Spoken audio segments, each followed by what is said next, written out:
My fellow Americans, a moment we have all been waiting for.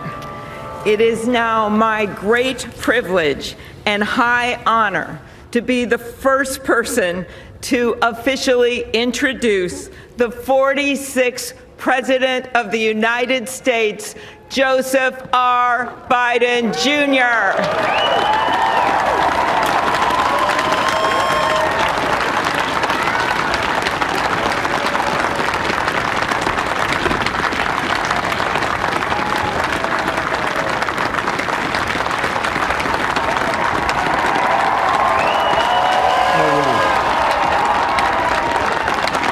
Chief Justice Roberts, Vice President Harris, Speaker Pelosi, Leader Schumer, Leader McConnell, Vice President Pence, and my distinguished guests, my fellow Americans. This is America's day. This is democracy's day, a day of history and hope, of renewal and resolve. Through a crucible for the ages, America has been tested anew, and America has risen to the challenge. Today, we celebrate the triumph not of a candidate, but of a cause, the cause of democracy. The people, the will of the people has been heard, and the will of the people has been heeded. We've learned again that democracy is precious. Democracy is fragile. And at this hour, my friends, democracy has prevailed. So now, on this hallowed ground where just a few days ago, violence sought to shake the Capitol's very foundation, we come together as one nation, under God, indivisible, to carry out the peaceful transfer of power as we have for more than 2 centuries.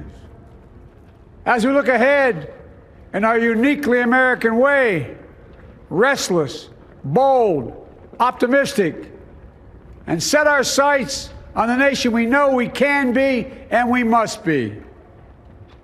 I thank my predecessors of both parties for their presence here today. I thank them from the bottom of my heart. And I know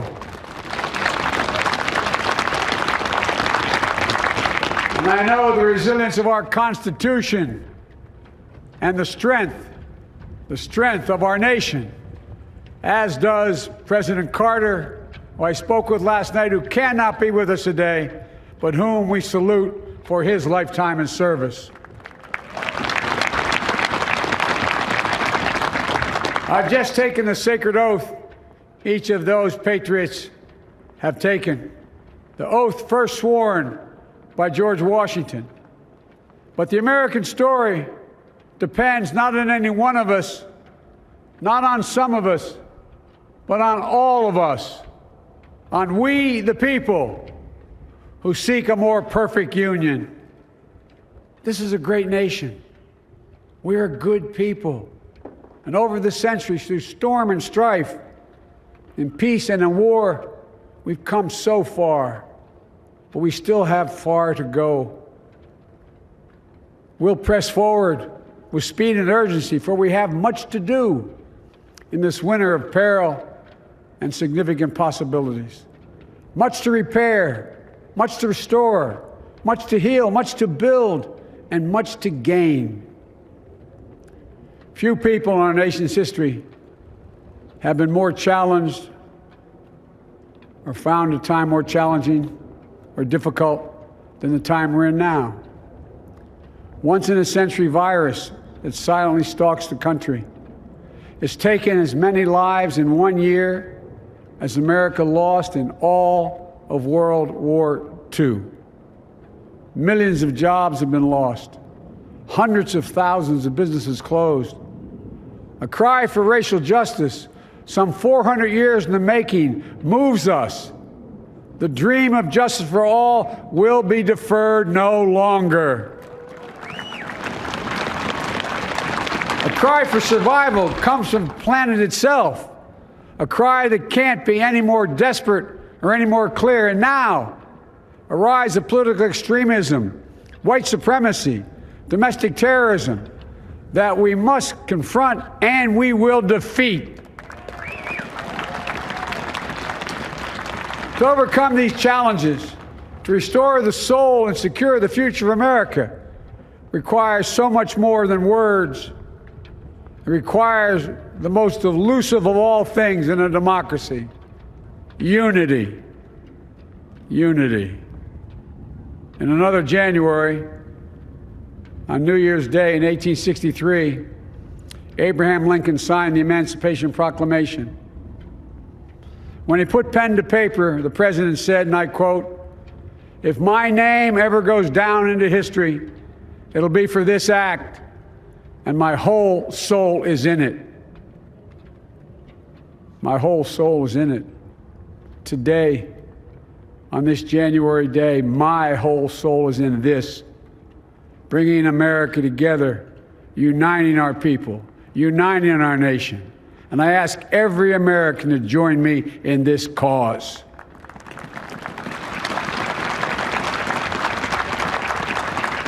Uniting to fight the foes we face: anger, resentment and hatred, extremism, lawlessness, violence, disease, joblessness, and hopelessness. With unity, we can do great things, important things. We can right wrongs. We can put people to work in good jobs. We can teach our children in safe schools. We can overcome the deadly virus. We can reward work and rebuild the middle class and make health care secure for all. We can deliver racial justice, and we can make America once again the leading force for good in the world.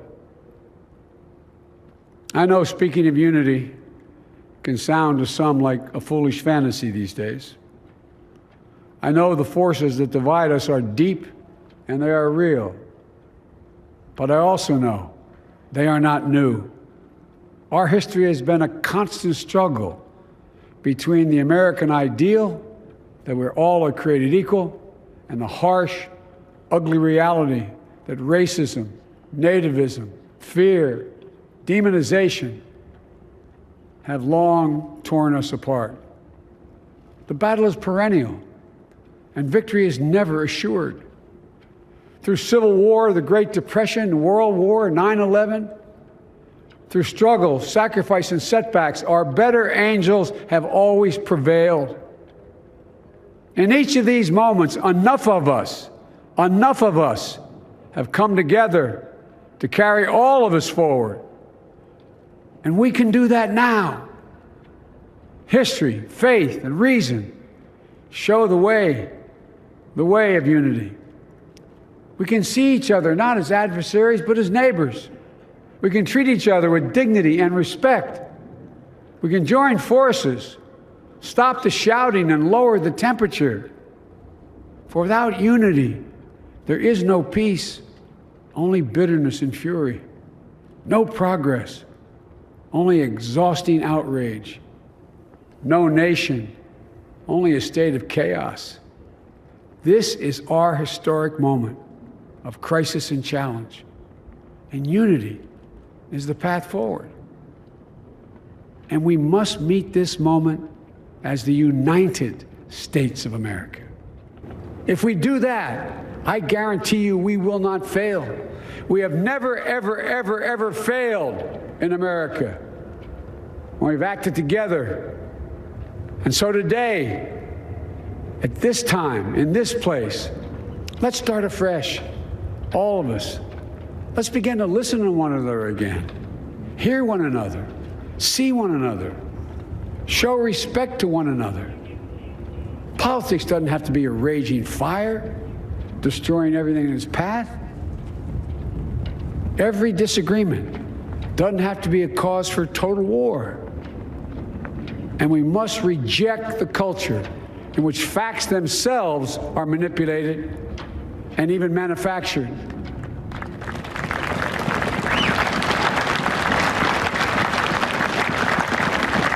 My fellow Americans, we have to be different than this. America has to be better than this. And I believe America is so much better than this. Just look around.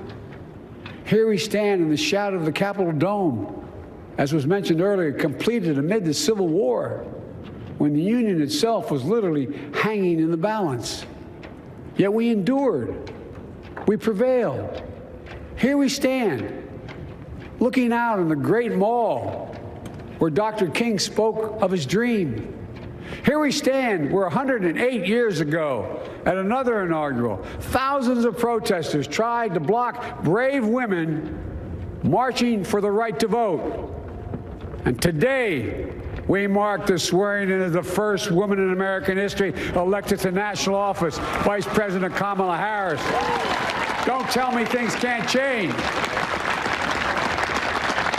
Here we stand across the Potomac from Arlington Cemetery, where heroes who gave the last full measure of devotion rest in eternal peace. And here we stand, just days after a riotous mob thought they could use violence to silence the will of the people, to stop the work of our democracy, to drive us from this sacred ground. It did not happen. It will never happen. Not today, not tomorrow, not ever. Not ever.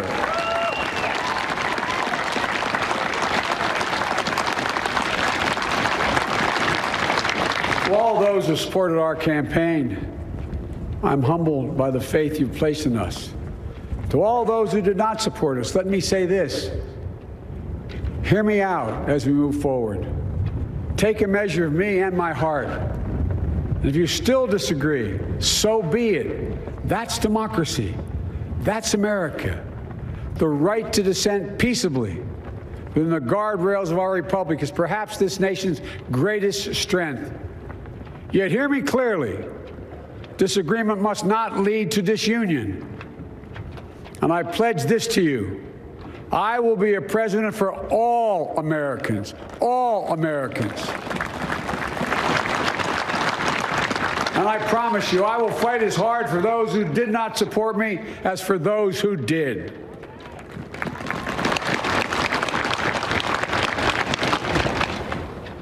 Many centuries ago, St. Augustine, a saint of my church, wrote that a people was a multitude defined by the common objects of their love. Defined by the common objects of their love. What are the common objects we as Americans love that define us as Americans? I think we know. Opportunity, security, liberty, dignity, respect, honor, and yes, the truth. Recent weeks and months have taught us a painful lesson. There is truth and there are lies. Lies told for power and for profit. And each of us has a duty and a responsibility as citizens, as Americans, and especially as leaders. Leaders who have pledged to honor our Constitution and protect our nation, to defend the truth and defeat the lies. Look, I understand that many of my fellow Americans view the future with fear and trepidation. I understand they worry about their jobs. I understand, like my dad, they lay in bed wondering, can I keep my health care? Can I pay my mortgage? Thinking about their families, about what comes next. I promise you, I get it. But the answer is not to turn inward, to retreat into competing factions, distrusting those who don't look like you, or worship the way you do, or don't get their news from the same sources you do. We must end this uncivil war that pits red against blue, rural versus urban, conservative versus liberal. We can do this if we open our souls instead of hardening our hearts, if we show a little tolerance and humility, and if we're willing to stand in the other person's shoes, as my mom would say, just for a moment, stand in their shoes. Because here's the thing about life. There's no accounting for what fate will deal you. Some days, when you need a hand. There are other days when we're called to lend a hand. That's how it has to be. This is what we do for one another. And if we are this way, our country will be stronger, more prosperous, more ready for the future. And we can still disagree. My fellow Americans, in the work ahead of us, we're going to need each other. We need all our strength to persevere through this dark winter. We're entering what may be the toughest and deadliest period of the virus. We must set aside politics and finally face this pandemic as one nation. One nation. And I promise you this, as the Bible says, weeping may endure for a night, but joy cometh in the morning. We will get through this together. Together. Look, folks, all my colleagues I serve with in the House and the Senate up here, we all understand the world is watching all of us today. So here's my message to those beyond our borders. America has been tested, and we've come out stronger for it.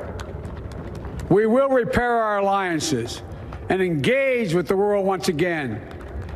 Not to meet yesterday's challenges, but today's and tomorrow's challenges. And we'll lead not merely by the example of our power, but by the power of our example.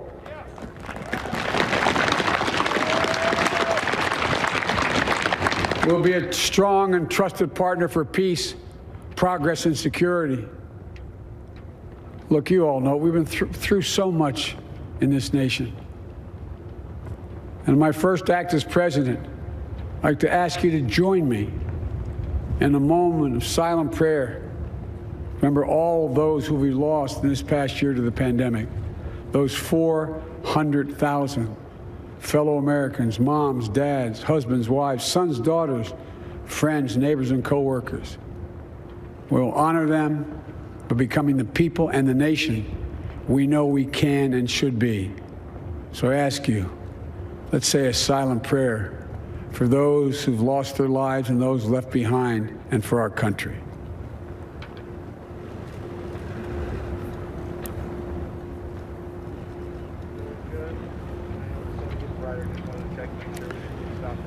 Amen.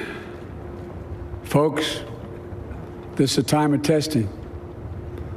We face an attack on our democracy and on truth, a raging virus, growing inequity, the sting of systemic racism, a climate in crisis, America's role in the world. Any one of these would be enough to challenge us in profound ways.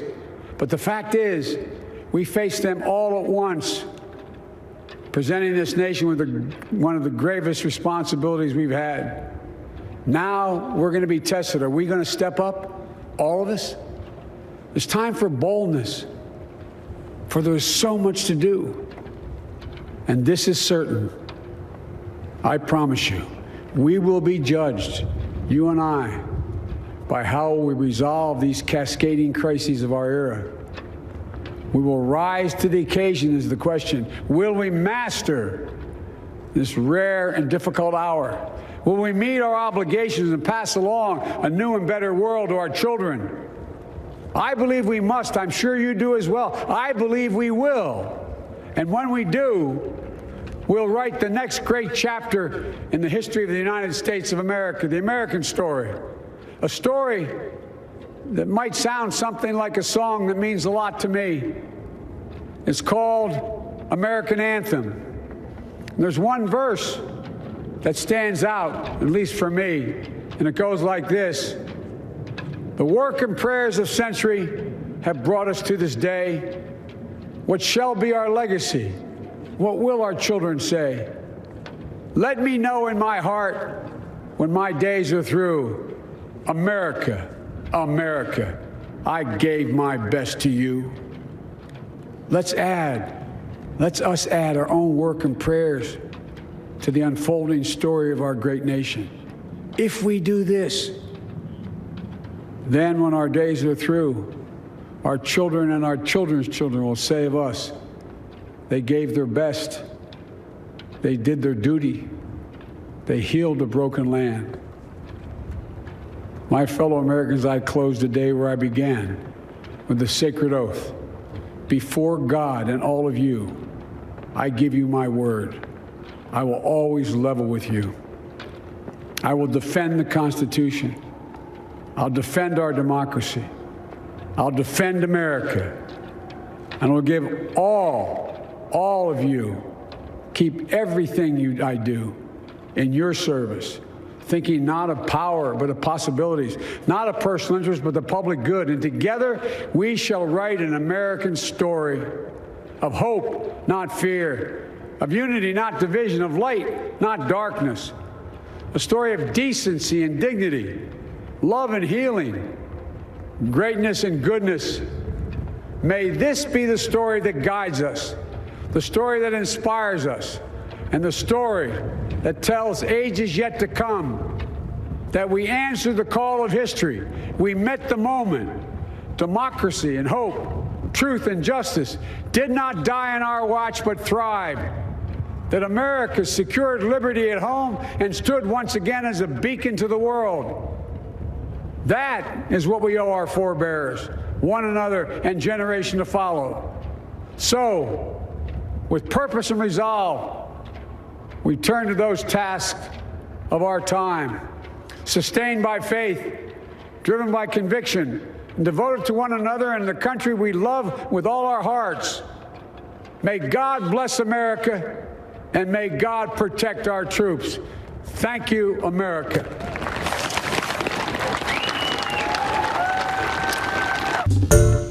Hi everyone, George Stephanopoulos here. Thanks for checking out the ABC News YouTube channel. If you'd like to get more videos, show highlights, and watch live event coverage, click on the right over here to subscribe to our channel, and don't forget to download the ABC News app for breaking news alerts. Thanks for watching.